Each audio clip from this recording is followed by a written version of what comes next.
لگے یا ابا صالح اعطاک اللہ ابنا وہوا اعطاک اللہ ابنا وہوا ولی اللہ ومحبوب اللہ ومحبوبی او کما قال. اللہ کے رسول خواب میں آئے حضرت غوث اعظم کے والد کے اور فرمایا اے ابو صالح تمہارے گھر میں ایک ایسا بچہ آنے والا ہے جو اللہ کا ولی ہے, اللہ کا دوست ہے, وہ میرا دوست ہے, اس کی شان اولیاء میں ایسی ہوگی جیسی میری شان انبیاء کرام کے درمیان ہے. مگر غوث اعظم رضی اللہ تعالی عنہ جب پڑھنے کے لیے بغداد گئے تو کہتے ہیں کہ ایک دو دن نہیں 40 دن مجھ پر ایسے گزرے کہ میرے پاس کھانے کے لیے کچھ نہیں تھا, کھانے کے لیے کچھ نہیں. اللہ اکبر. سرکار غوث اعظم مادر زاد ولی, پیدائشی ولی, ماں کے پیٹ سے ولی بن کر کے آئے ہیں, تو جب کھانے کے لیے کچھ نہیں ہے تو ایک رات جب بھوک کی بے چینی پڑی, اب ایسا لگتا ہے کہ بھوک کی وجہ سے جان نکل جائے گی, تو میں دریائے دجلہ کے کنارے نکل گیا. کیا کرنے کا دیکھوں وہ دریا کے کنارے کچھ درخت ہوں گے, کچھ گھاس پھوس ہوں گے, تو گھاس پھوس یا درخت کے پتے کھا کر کے اپنی بھوک مٹاؤں گا. یہ چھوٹی بات نہیں ہے, یہ سرکار غوث اعظم رضی اللہ تعالی عنہ کی سیرت طیبہ کے اندر ہے. اور ابھی آپ نے سنا کہ سرکار غوث اعظم کون ہے؟ باپ کی طرف سے امام حسن کی اولاد, ماں کی طرف سے امام حسین کی اولاد. اللہ اکبر. جن کی اولاد کے بارے میں رسول کائنات نے یہ فرمایا کہ فاطمہ الزہرا کی اولاد میری اولاد.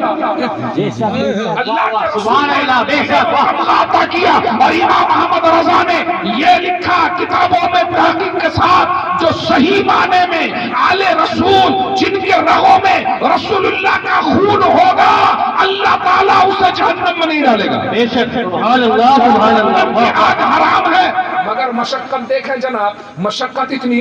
دریائے دجلہ کے کنارے کھانے پینے کا سامان کیا, گھاس پھوس ڈھونڈنے کے لیے گئے. مگر جب وہاں پہنچے نا دیکھا کہ کم سے کم 70 اللہ کے ولی وہ بھی وہی چیز کھانے کے لیے ڈھونڈ رہے ہیں. ایسے نہیں ملتی ہے ولایت, ایسے نہیں ملتی ہے مقام و مرتبہ.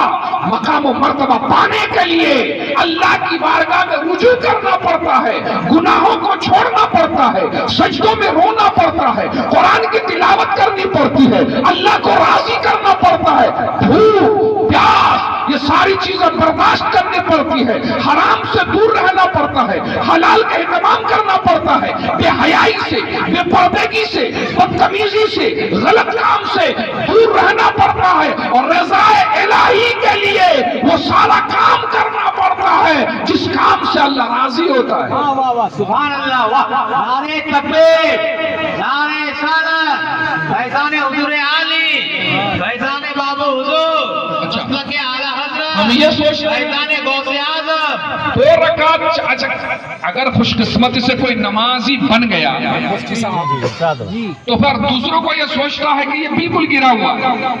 نماز کو ہم پڑھتے ہیں, ہماری جو شان ہے کسی اور کی. عزیزان ملت اسلامیہ آؤ میں آپ کو بتاؤں ہماری نماز, بلکہ آج کل تو ایک قوم ایسی پیدا ہو گئی ہے, آپ سوشل میڈیا پہ رہتے ہو, آپ دیکھتے ہوں گے غوث اعظم کی کرامت کا مذاق اڑاتے ہیں, غریب نواز کی کرامت کا مذاق اڑاتے ہیں, بزرگان دین کی کرامات کا مذاق اڑاتے ہیں. دوستان محترم, اللہ تبارک و تعالی اپنے جس بندے کو قریب کرتا ہے نا اس بندے سے امتحان بھی لیتا ہے, اس بندے کو مشقتوں کا سامنا بھی کرنا پڑتا ہے. حضرت غوث اعظم رضی اللہ تعالی عنہ ہمارے اور آپ کے جیسے نمازی نہیں تھے کہ دکان میں اگر کسٹمر آ گئے تو جماعت جا رہی ہے جانے دیجیے, سورج ڈوبنے جا رہا ہے ڈوبنے دیجیے, ظہر کا ٹائم نکل رہا ہے نکلنے دیجیے, پہلے میں اپنے خریدار کو اس کو میں سامان دے دوں, اپنے دکان کا سامان کر لوں. یہ تو ہمارا حال ہے. عزیزان ملت اسلامیہ, سرکار غوث اعظم رضی اللہ تعالی عنہ کو دیکھیں, کتابوں میں بہت سارے بزرگوں کے بارے میں یہ بات لکھی ہوئی ہے کہ انہوں نے 40 سال تک عشاء کی نماز سے، عشاء کے وضو سے فجر کی نماز تک انہوں نے پڑھی ہے۔ سرکار غوث اعظم رضی اللہ تعالی عنہ کا معمول 15 سے 20 سال تک کا معمول یہ ہے کہ آپ عشاء کی نماز کے بعد ایک ٹانگ پہ کھڑے ہو کر قرآن کریم کی تلاوت کرتے تھے، مؤذن فجر کی اذان دیتا تھا اور آپ قرآن مجید کے ختم مکمل فرما دیتے تھے۔ سبحان اللہ، سبحان اللہ، سبحان اللہ۔ اور جب نماز میں سجدے کو رکھتے، سجدے میں سر کو رکھتے ہیں، پھر کیفیت دیکھیے آپ، اللہ اکبر، رب تبارک و تعالیٰ کی طرف سے آواز آتی ہے، لبیک یا عبادی، اے میرے بندے میں حاضر ہوں، تجھے کیا چاہیے؟ عزیزان ملت اسلامیہ، سرکار غوث اعظم رضی اللہ تعالی عنہ کی زندگی میں یہ لمحات گزرے کہ عشاء کی نماز جس وضو سے پڑھتے تھے فجر کی نماز بھی پڑھتے۔ یہاں پر ایک اعتراض